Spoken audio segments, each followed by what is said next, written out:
What's up, you guys? Welcome back to my channel. Thank you so much for stopping by. I really appreciate it. If you're a subscriber, thank you for listening, and if you're new, I see you. And today we'll be doing a distress lock or butterfly lock, like they call it. But before we start, I'd like to hit that subscribe button for me and the notification button for you to know when I start posting a video. It's absolutely free, so you know how we do it.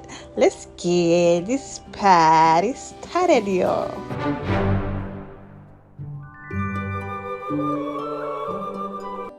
Okay, I use expression braiding hair, which I cut like this. I'm using straws. I have a video on how I did this in my previous videos, which I'll put in the description box. Yes, I use about one pack and a little from another pack. Then I ventilated the front already, which I also have the video on how I did this as well, which I'll put in the description box for you to see how this is being done.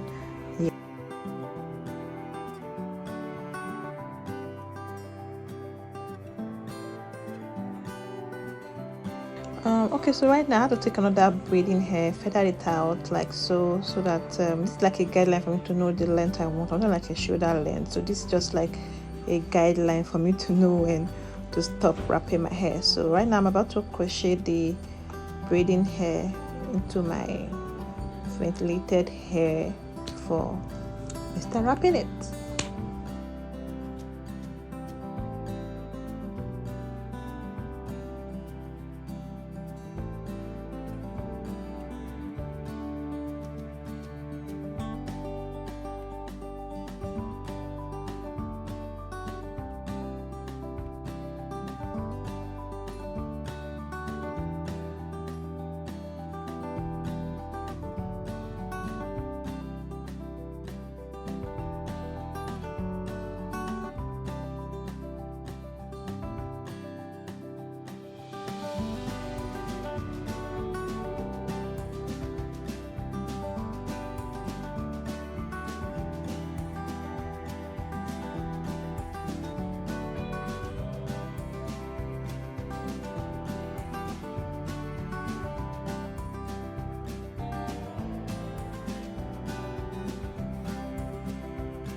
Okay, to secure the locks, when you get to the end of the locks, you just pull the remaining ends up, then begin to wrap it all the way up.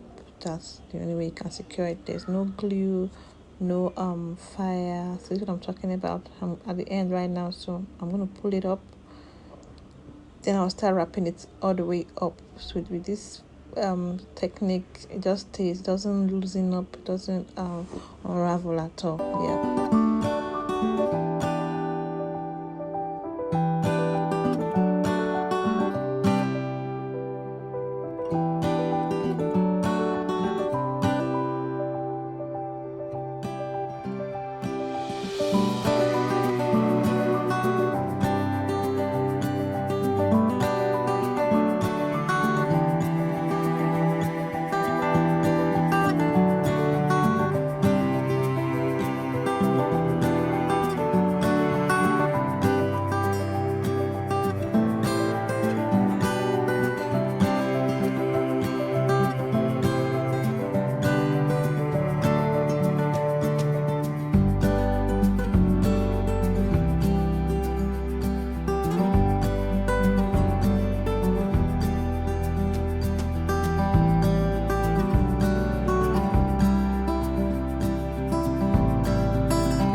so much for watching. If you like this video, don't forget to give this video a thumbs up, comment down below. Bye.